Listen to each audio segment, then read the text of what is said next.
Good morning. So up until about 2 minutes ago, it was this wonderful, peaceful morning in the area.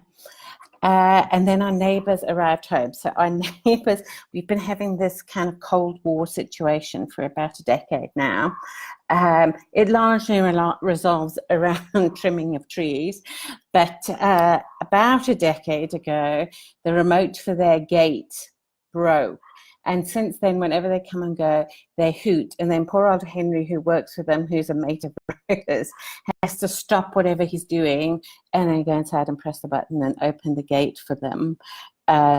Rhoda tells me that this is something that Henry really resents and is actually like quite a point of conversation within the Malawian community in a neighborhood. There's a huge community of Malawian domestic workers in our neighborhood, so they all get together and have and skinner about their employers. I hope Rhoda says nice things about me. I've just sent her back to bed because she was looking awful this morning.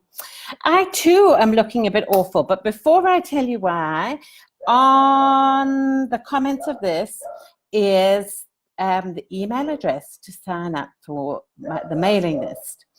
And I cannot tell you why because it's a super big secret, but you want to get yourself on my mailing list within the week.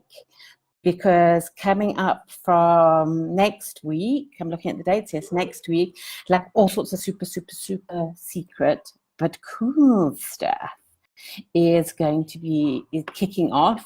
So make sure that if you are on, if you like the page and you watch this, even if you don't watch it, sign up for the mailing list because there's all sorts of cool stuff and there's also all sorts of things that will be only for you. Anyway, whew, since I saw you last. So as you know, I'm on my own at the moment. Shannon is off in the UK being very important with other very important IT people. It is one of the great disappointments to me in life is that actually very important IT people, like, have you seen them? They don't look like the people from like the Big Bang Theory or, you know, those sitcoms about startups in Silicon Valley, you know. In fact, it's one of the great disappointments of my career. You know, I went into the corporate world and did a finance degree largely because I had seen Michael Douglas as Gordon Gekko in the Wall Street. And I assumed when I got there, everyone would be, well, you know, him. And, you know, when the financial director of Unilever was wearing like a shirt and like Woolworths suit pants, but they were a bit shiny with age.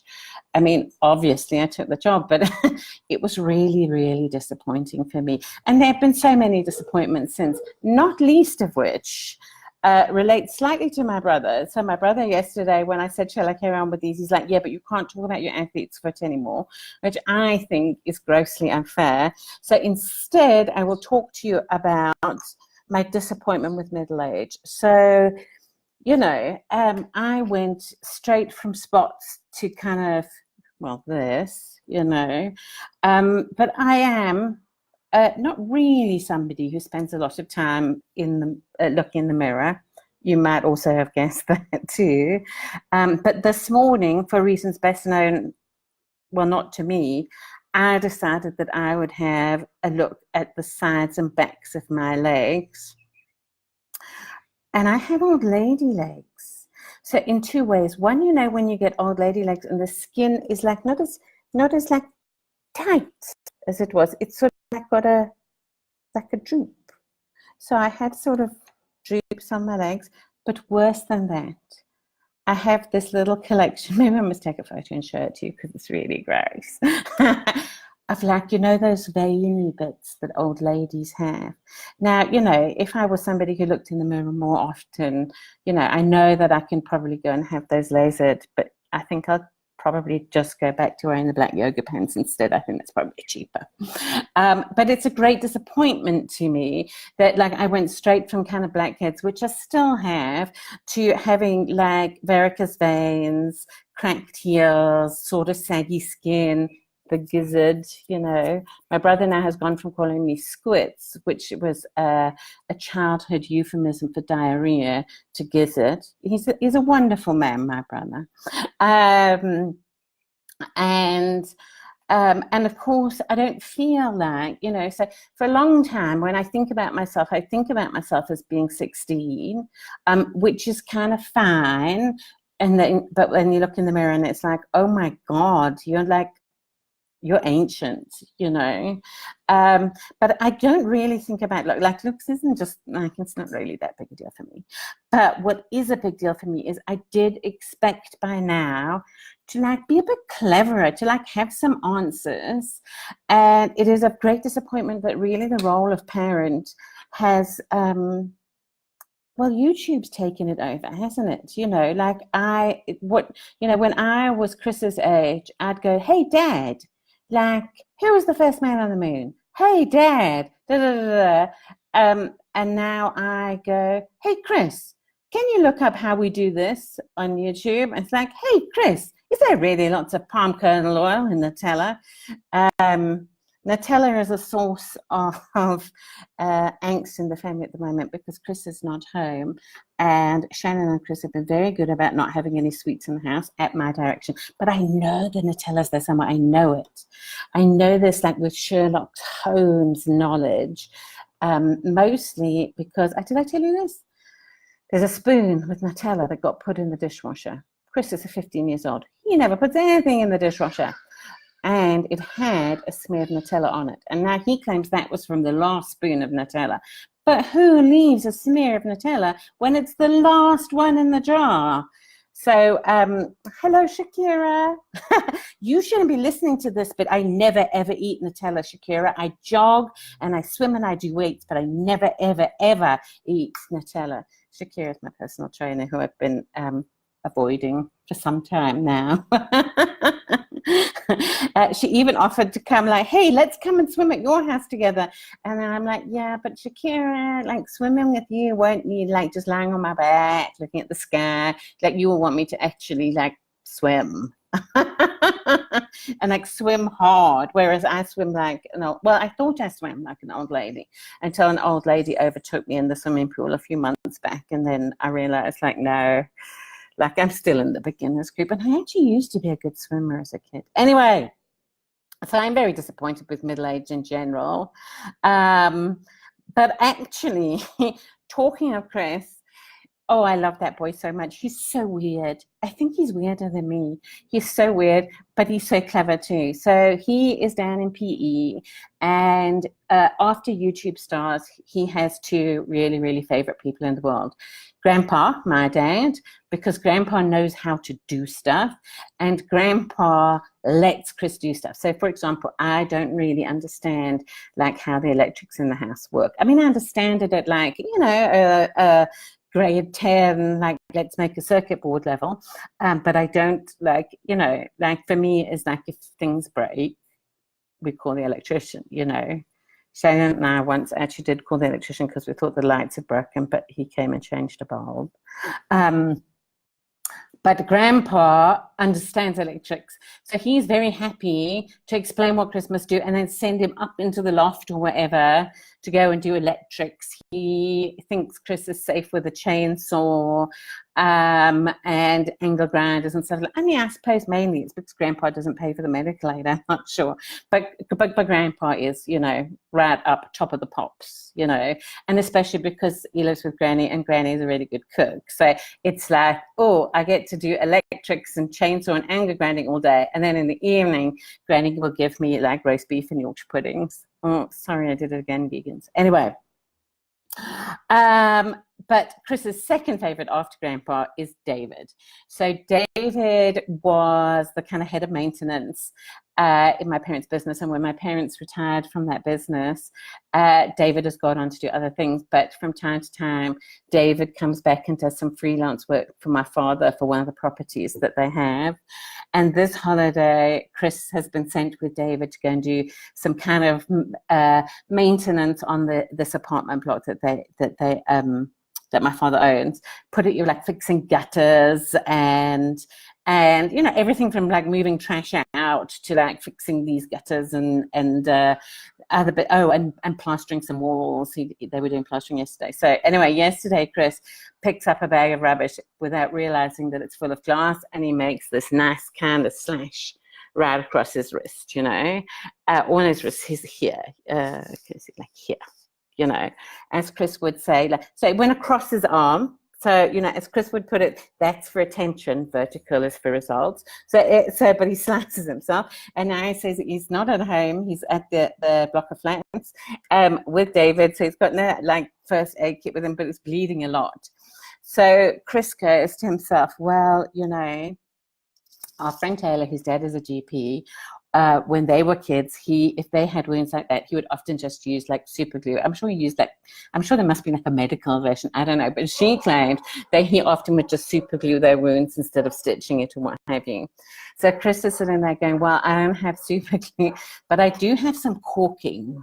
You know, the caulking's the stuff that you put like the edges of like baths and like where there's drafty bits and stuff, you know, comes in like those gun things.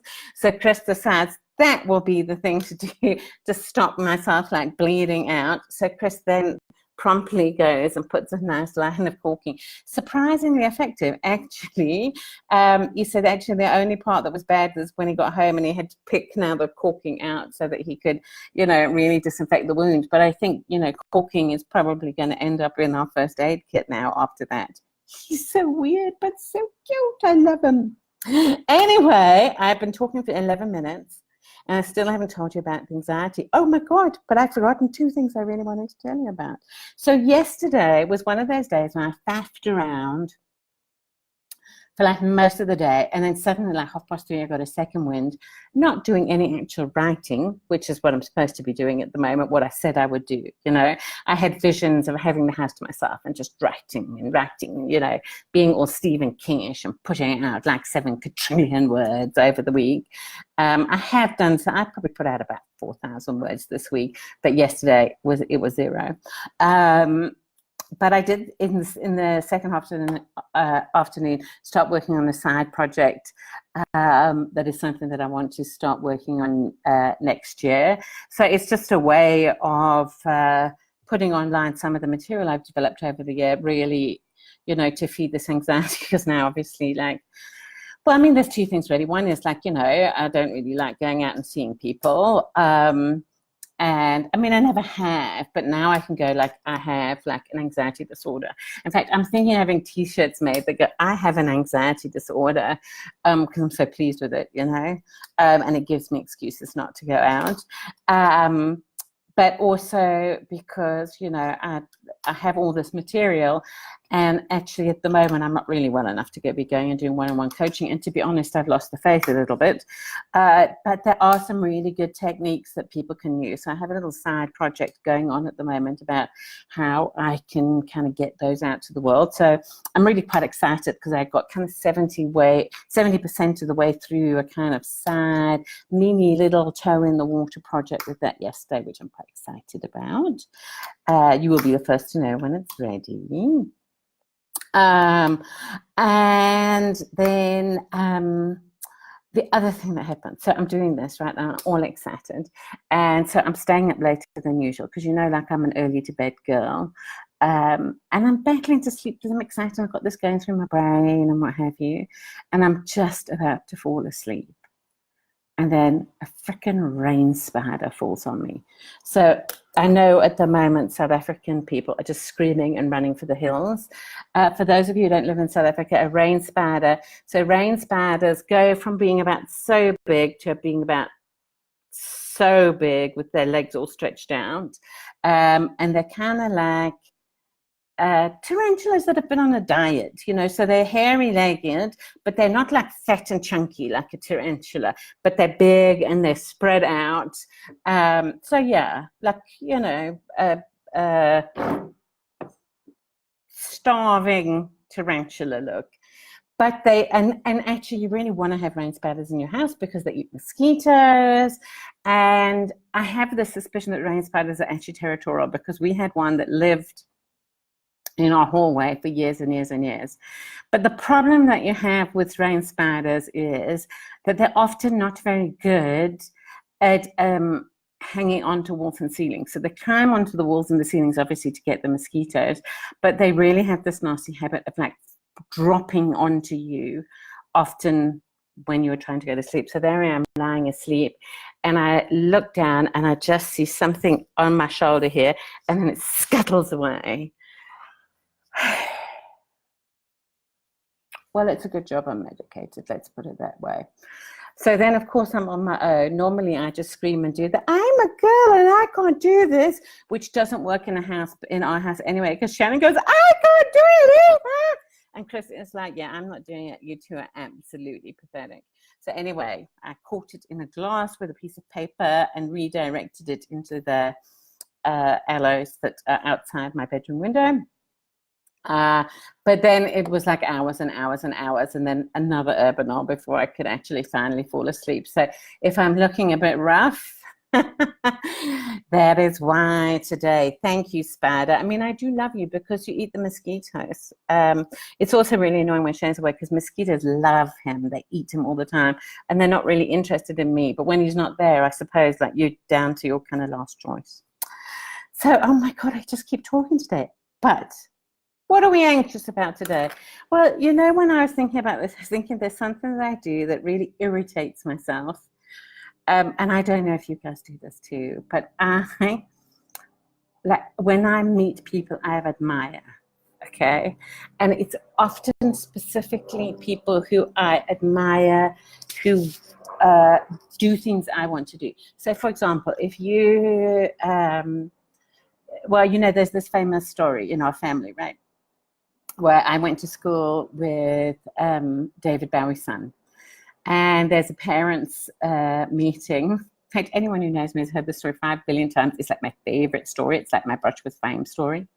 So anyway, so my father is standing outside Dr. Clutton, who was my history teacher's classroom, waiting to go in. And it was one of the actual parent meetings I was least worried about because I really liked history at school, and Dr. Clutton was actually like a pretty good teacher. And so he's waiting to get in, and standing next to him, also waiting to get in, is this kind of gaunt-cheeked man wearing a sort of rumpled, unstructured suit, you know, that later on we came to understand was actually Armani. And, you know, it turns out that my father's standing next to David Bowie. So my father, being my father, puts out his hand and says, Roger Smith, I'm in textiles. What do you do? And at that moment, the ground opened and swallowed me up, and I died of embarrassment. But actually, that's my father. He doesn't care what anybody does. He's just like, hey. And I said to him, like, Dad, what were you thinking? That was like David Bowie. And he was like, but shame, you know, Penny, like everyone was ignoring him. And that suit he was wearing was so rumpled. I felt like, you know, like the hotel or something must have really let him down. And I'm like, Dad, like that was the look, you know, it was the 80s, it was Armani. Anyway, so I am the antithesis of my father when it comes to people who I admire. And it is particularly prevalent in the world of writing because obviously those are people who I revere. So what happened was that not last November, the November before, just before Joshua was diagnosed, I decided that I really wanted to get serious about my writing. Better sign up for the mailing list. Said I'm not giving anything away. I really, really wanted to get serious about my books. I had a story that had been playing in my brain for ages, and I really wanted to get it down, but I really wanted to write a book that was actually kind of worthy of publishing and getting out there, not just, you know, oh, and then another thing. Well, yeah, I didn't want it to be like these Facebook Lives, let's put it that way. So I signed up. So I had previously done a course on kind of how to write a novel, and it was very formulaic, but it did have lots of like how to handle plot and character arcs and what have you. So I thought, well, I don't want to go on another course. What I'd really like to do is, you know, I would like like an accountability partner and what have you. So I signed up with a crowd called All About Writing, who run for people who have been on courses and who have a project on the go. They have a mentorship program. So in the mentorship program, you submit words every month and then you get feedback from 2 people. So one is Joanne Richards, who, if you're a South African, I'm sure you've heard of her. She is a extremely well regarded, quite highbrow writer in South Africa. Her first book, The Innocence of Roast Chicken, is actually at the moment, I think, being re-released as a Picador classic.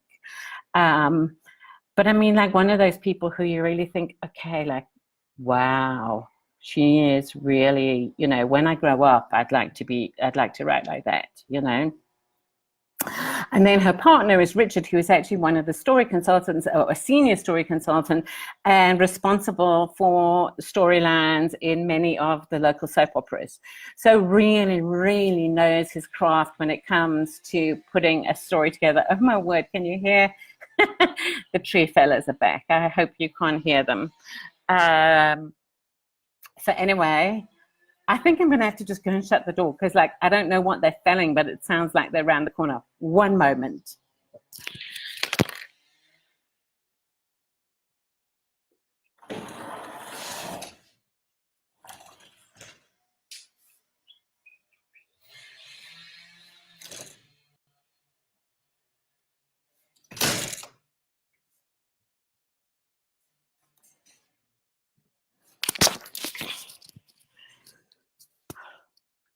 Okay, I think that's slightly better. It's slightly less in your face. Anyway, so once a month I submit this work and I get feedback from Joanne, who you know, everyone calls Josie, and you know my whole issue with when do you call someone by their nickname? So, you know, for the whole of the first year of my mentorship with them, I was like, oh, hi, Jen. And Richard, so I admire these people tremendously. Like, they are absolute craftsmen, and you know, people who even though the work they put out is like this kind of world-class stuff, they are like in the mode of, it's a craft, get your craft right, you know. So, you know, I had this conversation with Richard a while back. I'm like, but you know, what are the themes? How will I bring the themes in? And he's like, don't worry about the themes. The themes come out of you. Just write the scene. So these are amazing people. And what I find is I like them so much, okay? But I admire them so much. And when I meet or hang out with people who I admire a lot, one of 2 embarrassing things happen, okay? Either I just start talking and it's like my mouth is not connected to my brain, and I start saying inappropriate things or telling like rude jokes where, like, you know, or like a religious joke where I haven't actually like done the background of like, okay, like, are they really religious or something like that, or Pope jokes and that kind of stuff, you know. So like with Richard, I'm like this, okay, I just babble like, and like now and then Richard's like, yeah, you know, we should probably really focus on this scene. Like, what if we did this in the scene? So so that's the one thing that I do. Or the other thing that I do when I meet people who are like famous and I really admire, it's like I just sit there and sort of smile at them, like.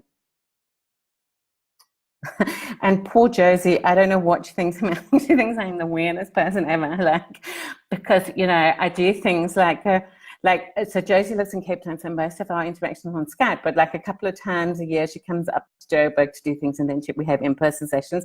And also she was there when I went on the writing retreat, so we spent a week together. But I end up with Josie just sort of going like, you're Joanne Richards, like, but I'm sitting next to you at dinner.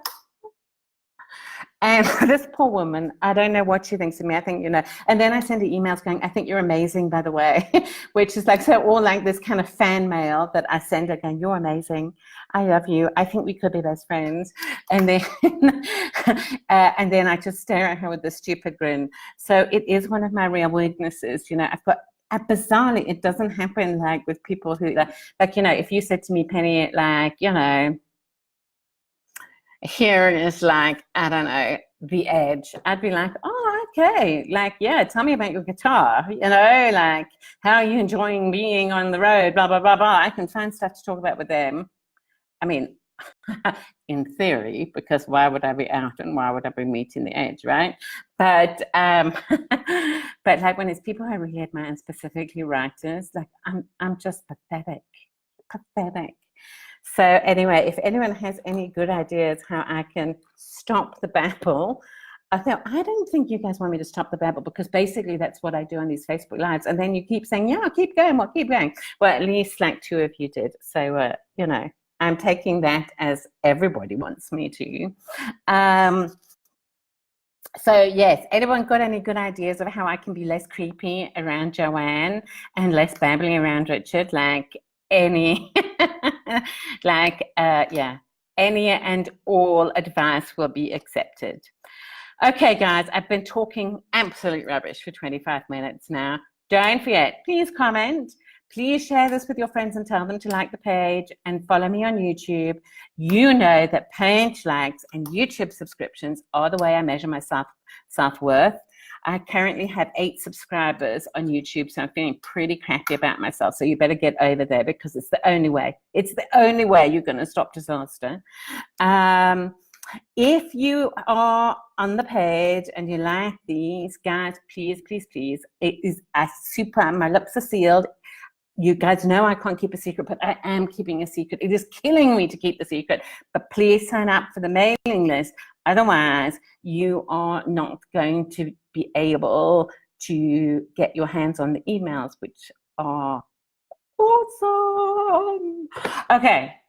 I will talk to you. Hey, Mandy, you're coming in right at the end. You should rather go off and then watch the recording. Anyway, I am going back. I'm going to pretend to write a little bit. I'm going to work on my side project a little bit. Think bad thoughts about my neighbors and their trees and their remotes. And picture them naked. Oh no, Mel, that would just make everything so much worse. Oh, and now you've put it in my mind. You've put it in my mind and I can't take it away. Oh, it's just gonna be an urban all day. I'm gonna actually just be lying on the bed trying to think about other things now. Yeah, thanks, Mel. Yeah. Sorry, I said all advice, and then I was nasty about your math. Sorry. Anyway, I am going to go off. I'm going to try and get down another 1,500 or so words. This is the second full-length book that I'm working on at the moment. I'm hoping to have draft 1 out by March. I think it's really, really funny. It's really weird, and I think it's really funny, but I don't know whether you do. You know, my parents are currently reading one of the other books, and my mom says she thinks it's really funny. Thank you, Mom. You know, yay, 1 fan. Mom's read it. You know, and my brother said he liked Cure, which was good. You know, so like I have like 2 fans, which is amazing. You know, it would be nice to have some fans that are not blood relatives, but we're working on that. Okay, I'm talking absolute rubbish. This is crap. I am going off to try and not think about Richard and Josie naked. Oh my God, I hope they don't watch this. And to do some writing and work on my little secret side project. And I will talk to you. What are we today? It's like Wednesday. Oh, tomorrow, you might be in for a treat depending on how I feel and what the reception is like. Tomorrow we're going to fix this. I'm going to see Pepper, who has taken the purple out of my hair a number of times now, particularly the time when I went to see him on the Monday, and on the Monday afternoon was like, I think it's a bit yellow. Let me put some gentian violets into, oh, now I've made it worse, put some gentian violet into my shampoo, and then I had sort of purple spots. So tomorrow we either going back to white or we're going totally purple, but what we're not doing is the kind of, well, I don't know, I kind of like the purple stripes. What do you think? Anyway, Pepper will be fixing this. So either I will be doing it early, late, or there is a small chance that you will get to see me in the full golden hatted glory of having my hair done. All right. Talk to you tomorrow.